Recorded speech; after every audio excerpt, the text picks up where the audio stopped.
Hello, everyone. I'm very privileged to be a part of the Manage ecosystem, and it has allowed me to grow to the extent, to whatever position I am here today. So, so keeping the audience, all the government officials and the experienced entrepreneurs here, I would like to. Can we start the presentation, Yuraj? Yes, go ahead. Mr. Yes, Dhaval, we please can. go ahead. Yeah. We've Yeah. already made you So, presenter, Dhaval. You can share. I have connected with mobile, so I would not be able to share. No issues. We can share from our end. Kaushik, Yeah, can you please share? please. So Yes, sir. today I'll Meanwhile, be you can only start it. focusing on, today I'll be only focusing on three important things. When we ask a farmer to start his own processing station, he has to keep three things in mind. One is, what are the compliance required? The government has allowed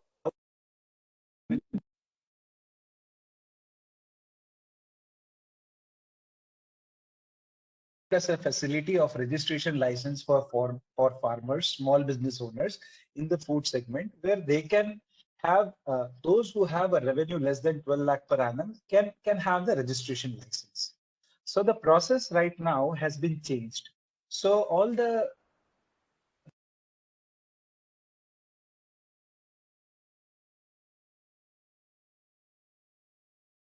compliance here, you just have to create a user ID and a password in the FOSCOS system, and then some basic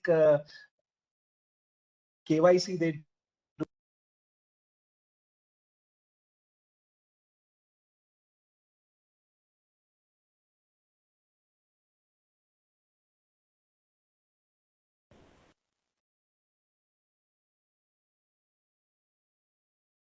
Hello. Voice is break, Dhaval. We are not getting continuously. We are not getting your voice, Dhaval.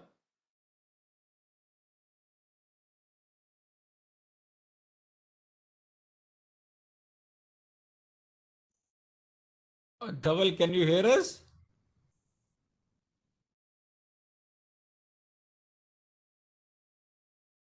Hello. Yes, Dhaval. We cannot hear you for almost a minute. Yeah, there was a call which was there. Okay, no That's issues. why. Yeah. Please. Can you please repeat and then we can take it forward. So this FOSCOS is now SAP based software right now. Initially, the process of getting a processing license was very easy. You just had to go to any CSC Common Service Center and you used to get a license. But now it is not the case. Now it goes to the food safety officer. Now it goes to a proper inspection route where you have to give returns, annual returns. So now the process is complicated, but it is very much in place so that only real business owners can, those who are really passionate about what they are doing, they can actually do the business. So in this process my major focus is on registration on FOSCOS. So when you see a farmer and when you approach them, you have to figure out what they can do, what are they.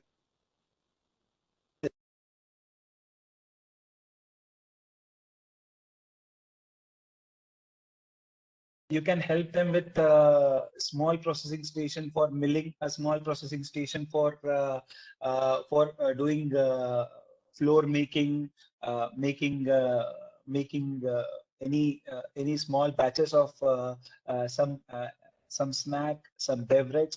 This this entirely depends on who is your farmer. I mean, what is he equipped? Is he having a proper shade with him where he can do a stainless steel manufacturing and create a proper infrastructure for food products, or does he have a very basic infrastructure with a shed, with a tin shed and a cemented floor? So then you can look for a flour making business or some sprouting or just a sorting, cleaning, packing type of business. So it totally depends on what is your farmer profile like.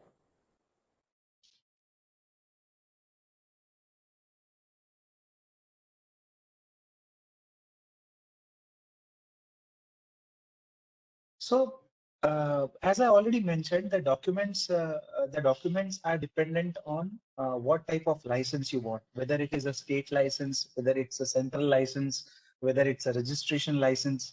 Now, the basic difference between state license, central license, and the registration license is upon the turnover and the type of products. So, if it is an established product, then you can go for a state license. But if it is a proprietary product, then you have to go for a central license. And then the ball game is totally different. So the gist of the story is when you are asking a farmer to what uh, what amount of capital he want to infuse in the system, what type of market he want to address, this all compliance comes into the picture. So now I'll take an example of a basic farmer who does not want to invest more than a lakh or a 2 lakh in the system. So what? And he has 1,000, 2,000 square feet already good in a.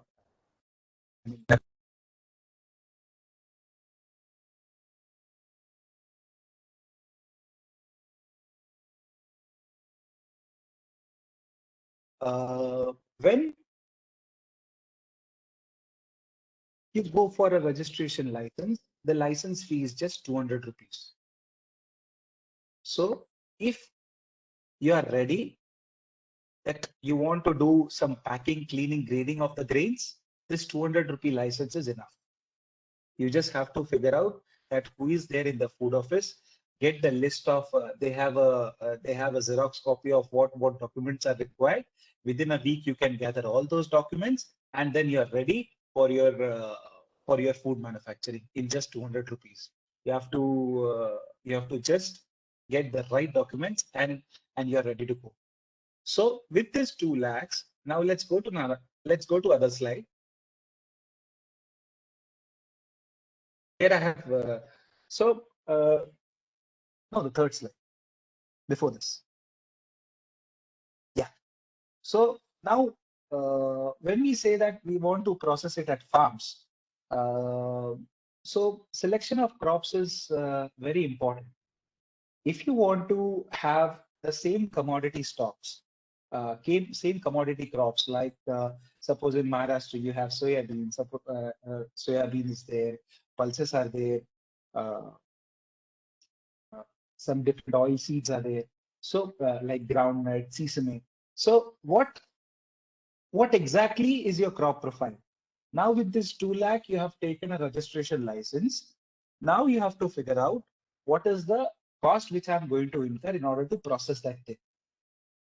As a farmer, I know that cleaning, sorting, grading, I can do it manually because I have a labor in place. I have a physical labor in place. It's just that I need the compliance knowledge. So getting your cost right, you already know that there is no need of a middleman here. So what product I can make out of it?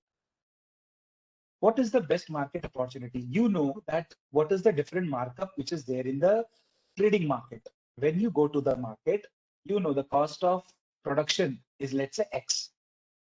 And you are getting when you go to the open market in APMC, when you directly go to a trader or some middleman, they'll say that we'll give you 20%. We'll give you 20% profit. Let's say we'll give you X plus 200, X plus 300. And when you feel that, okay, this is a profitable deal for me, you sell that crop. But now, if you want a better value for your produce, then you have to figure out what products I can sell in the local market. Who are the main buyers for that? At what price are they getting? What packaging are they getting? Now you have the food license in just 200 rupees. Now only headache should be how I have to present that product to the customer. who is going to buy, who is going to be my customer, whether it is going to be the local customer, whether it is going to be a customer 100 kilometers away, whether it is going to be a customer from out of the state. Who is that customer? Like in Rajasthan, if you take an example, poppy seeds, the farmers there directly trade their poppy seeds to Karnataka, Maharashtra, to what not. They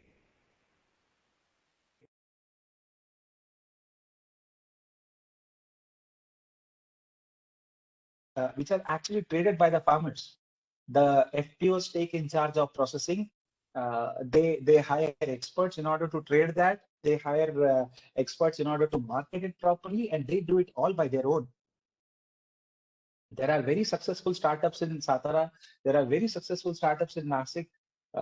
Great FPOs are there who are directly working with them in order to get their products to the national level. So let's get back to our example, 2 lakh farmer. There is a 2 lakh investment, and let us consider a crop which is pulses. Let us consider that I am a tur dal farmer, that I have a 5-acre farm, and in this 5 acre, I roughly have around 1 ton of 1 ton of tur dal every year. So this 1000 kg, if I go directly to the open market, what is going to be my what is going to be the price and maximum I'll be getting? It would be roughly ranging from 5,000 to 6,000 rupees per quintal. At max, what I'm going to earn from that 10 quintal, it would be only 60,000 rupees. And my costs. Suppose if you say at least my cost would be after I mean, since there are 2 crops in usually the farmers take here, that is Kharif and Rabi. So at the product cost would be like 30,000 rupees per, and I'll be only earning 30,000 rupees on that if I sell it to the open market. But what different opportunity I have here? I take a small processing mill, which roughly cost around 9,000 rupees. So this mill can help you to process around 40 kg, 50 kg per hour. It's a small milling machine. You invest 9,000 rupees in that. You start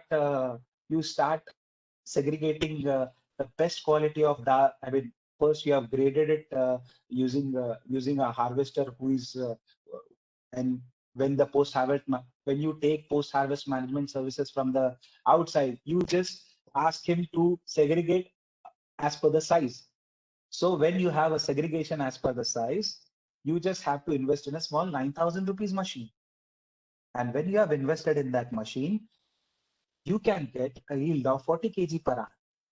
So now within 30 days or 50 days cycle, you can sell in batches. You can have your 30 kg packaging bag. You can directly go to a grocery store, processed properly, and everybody knows what is the markup on a tur dal. Right now, you don't get a tur dal less than 110 or 120 rupees. So there is a 100% premium on that. So with a just meager 200 rupees license fee, 9,000 rupees machine, you are able to convert that into a completely processed food, which is directly sellable to the customer. And there are hundreds of opportunities like this. You just have to figure out what is the best opportunity you have. You have to figure out what are the processing costs. You have to figure out what are the costs which are going to incur for marketing. You have to figure out what is the cost required by me in the logistic fronts. And definitely when you buy a milling machine, you can easily pulverize into flours. You have wheat in Rabi. You have when there are some adjacent farmers, you can ask some of the farmers to help you in processing and do a partnership with them, and you can increase more products to that. There is a lot of opportunity in B2B segment when you talk about dry ginger powder, dry onion powder, and dry turmeric with high curcumin percentage. So different models can be worked out in this. You can work with startups in your existing area, do a tie-up so that they give you this whatever technical expertise you want.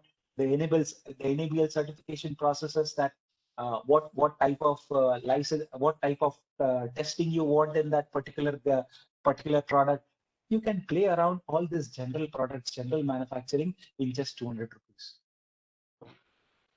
It sounds insane, but this is what it happened in the hotel segment in the cloud kitchen thing. If you know, in most of the cities right now, they are taking a registration license for the in-house kitchen. I mean, you can start a kitchen from your home. You can your mom knows some great delicacies, how to make rasgulla or how to make bhel, and you can just put it online and sell with the help of Zomato. So you should find your own. You should find your own. What do you say? From where you're going to get that best help from. And there are always startups in the space. There are always FPOs in the place. They can help you in processing things and give you better margin on your return. So this was all about general manufacturing. Now if you are a knowledgeable farmer, you have a degree in agriculture, and you are very passionate about building your own brand direct to consumer. How can you do that? So in this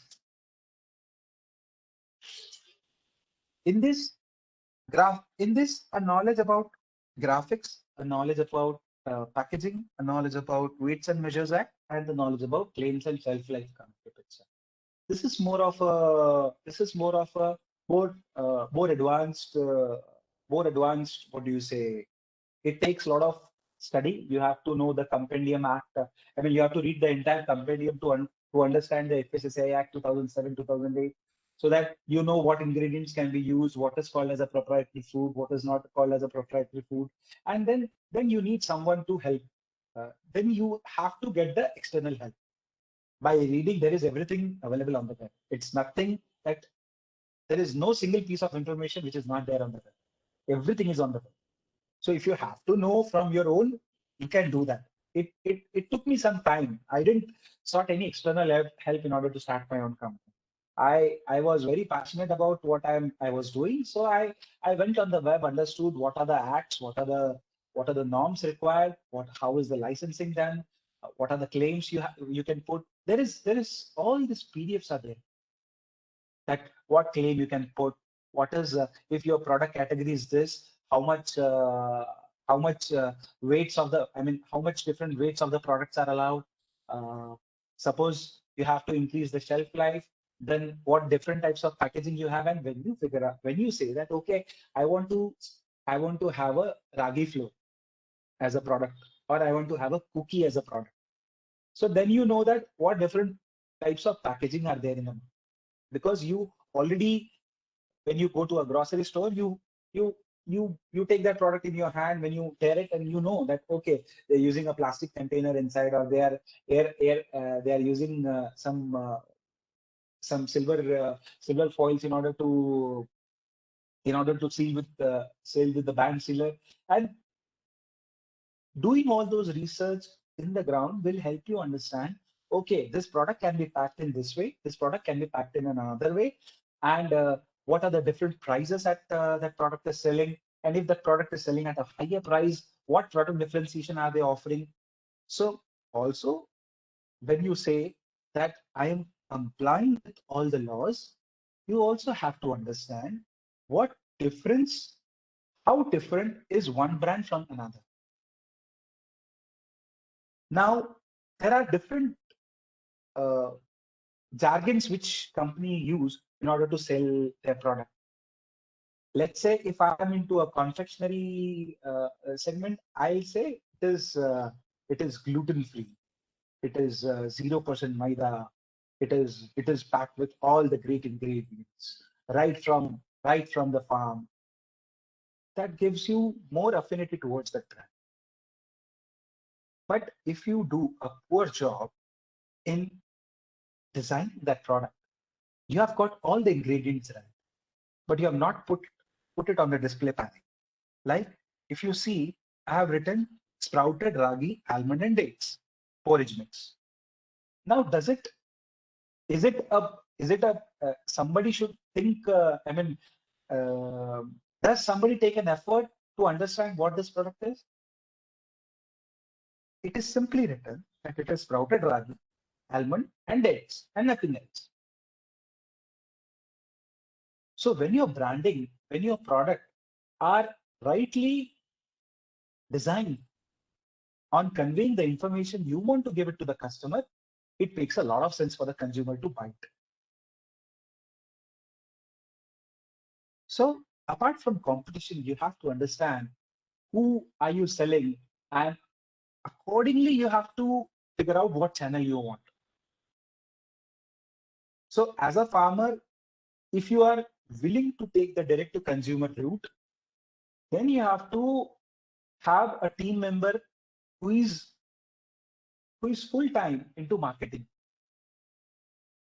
who is full time understanding what is the direct competition, what is the product differentiation, how many different products are there in that particular segment, how deep is the market, how broad is the market, and when should I change the design of the product? Should I add more SKUs to the product in terms of weight, in terms of packaging? And all this small things matter at the time when your product is live. Because everyday sale will give you a picture at whether this product is working or not. In the B2B route, when you say, then it's most of the direct feedback, because when the product is sent and when they receive that product, there is an instant feedback whether they have liked the product or they have not. So I would recommend farmers initially to go in the B2B route, get their farm produce right, manage, figure out what type of processing which would be requiring and how much is the markup on that and how much margins you have to keep. And according to the geography, they can take that decision. Like a farmer in Karnataka or farmer in Telangana, this hibiscus and ragi, the crops which I am dealing in, they make great pickles out of it, great chutneys out of it. And I have many times I have relished that chutney in manage. So what they do is it's just like a side crop which is for 2 months, and they harvest the leaves and make a good chutney, store it for an entire year, and then the process repeated. Then the process repeat.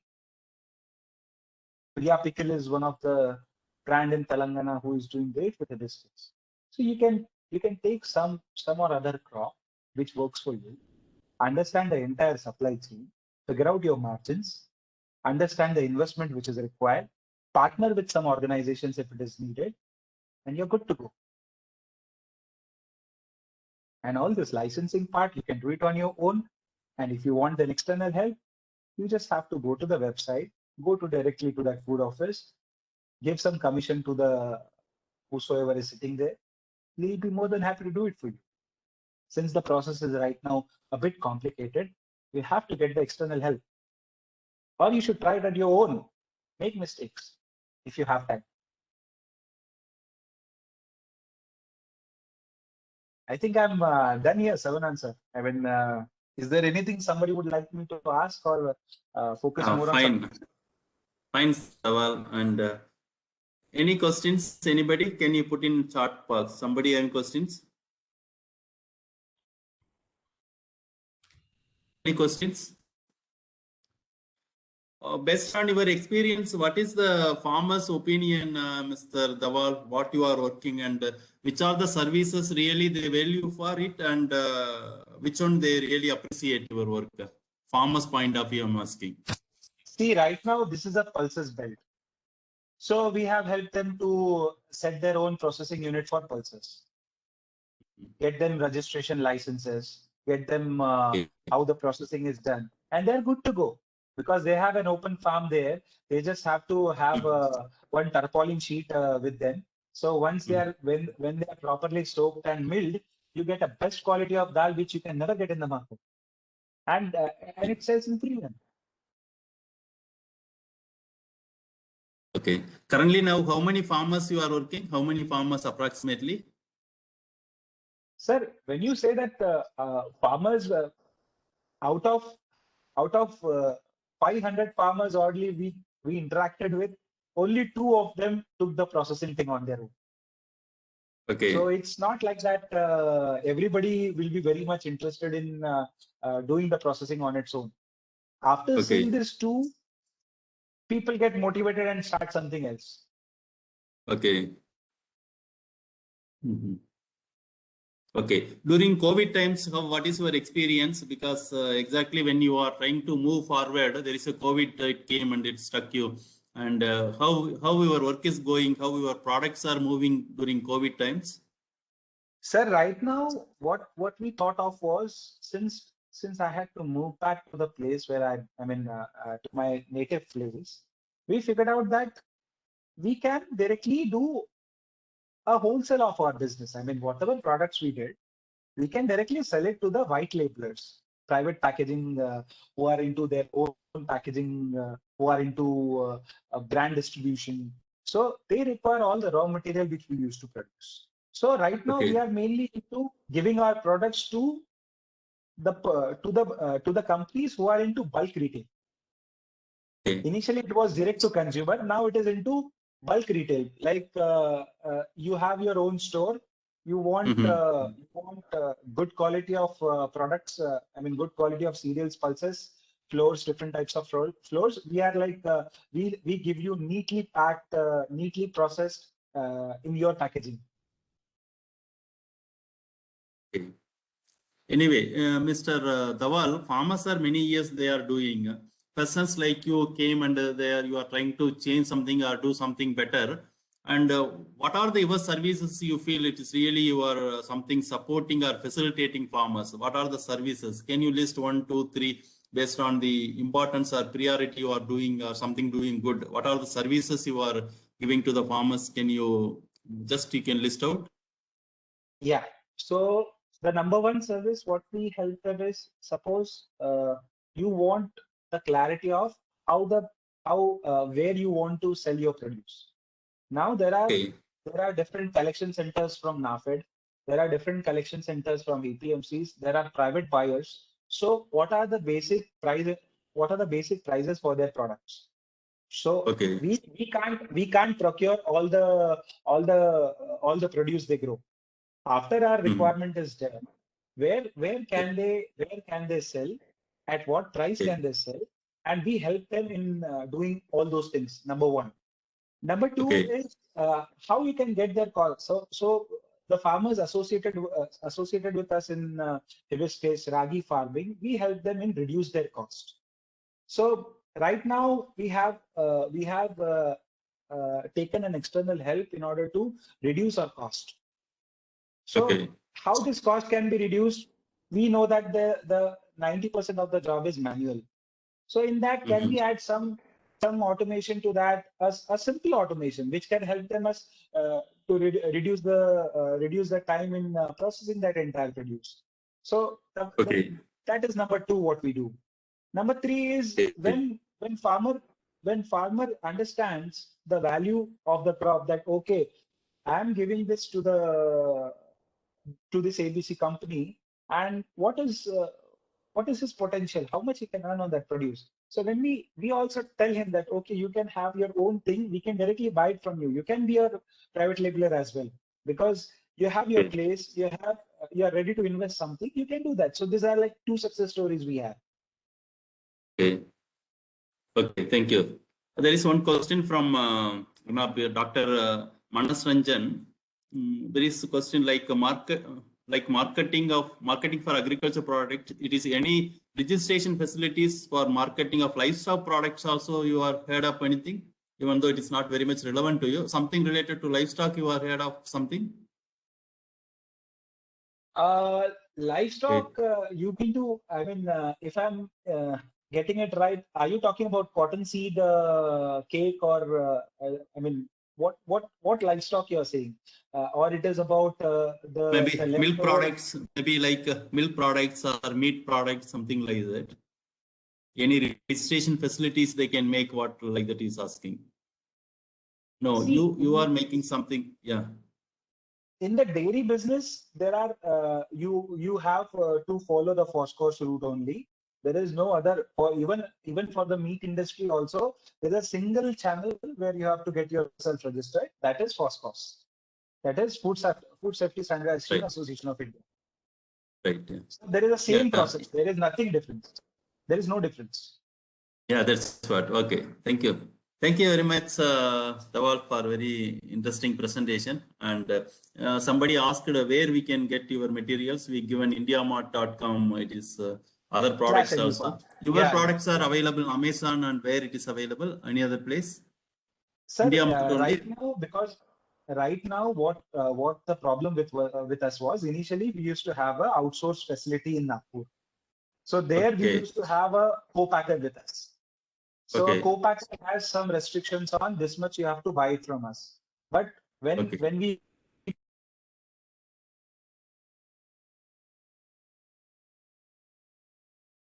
Dawal, we lost you.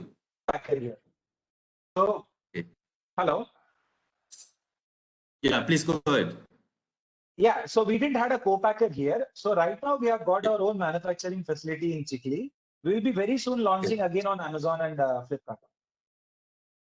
Okay. Anything you are working with government departments? Because why I'm asking, there are a large number of officers are here. They are senior officers, many of them from different states. They are there. Anything you look forward to work with government departments like Department of Agriculture, Sir, Horticulture? we already work with KVK. We already work with ACMA. Okay. KVK people have their own nurseries with them, which many of the KVKs have their own nurseries with them. There they have a lot of open area for doing experimentation on new crops. Here, Buldana is one of the very advanced. I mean, one of the very first KVK in Vidarbha who is working for all this millet production. So they have successfully figured out a great variety for foxtail millet, which can give like good yield compared to Karnataka farmers. Some of them have also helped us in giving our seeds to other farmers in their contact list so that they can grow hibiscus as well. So we directly buy back from them as well. So this parallel education can be done, or what do you say? We can be like a poster boys for them in terms of what new crops can be taken. Okay. Okay. Thank you, Dawal, for joining with us, and all the best for all our work. And thank you very much Thank you, sir. for your interesting presentation. Yeah. Yeah.